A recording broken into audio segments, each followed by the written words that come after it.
మా అక్క చేసే కాకరకాయ ఫ్రైకి మా ఇంట్లో డిమాండ్ ఎక్కువ.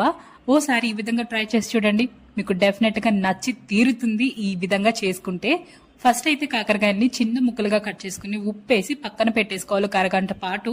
ఇప్పుడు వేరొక ఫ్రై పాన్ తీసుకోండి. ఇప్పుడు అందులో ఆయిల్ వేసుకుని ఆవాలు, జీలకర్ర, కరివేపాకు, ఆనియన్స్ వేసుకోండి. ఆనియన్స్ మరీ ఎక్కువ ఫ్రై అవ్వకూడదండి.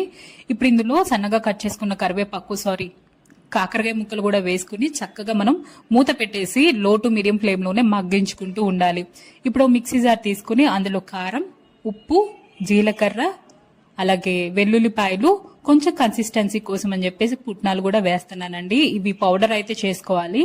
ఇప్పుడు మూత తీసి లో టు మీడియం ఫ్లేమ్ లోనే మనం కాకరకాయ ముక్కల్ని చక్కగా ఫ్రై చేసుకోవాలి. లాస్ట్ లో మనం మిక్సీ జార్ లో వేసుకున్న పౌడర్ వేసి ఒక 1 మినిట్ పాటు సార్ట్ అవుట్ చేసుకుని స్టవ్ ఆఫ్ చేసి లాస్ట్ లో ఒక 1 స్పూన్ షుగర్ వేసుకున్నాం అనుకోండి, ఆ చిరు చేదు ఏదైనా ఉన్నా కూడా కట్ అయిపోతుంది.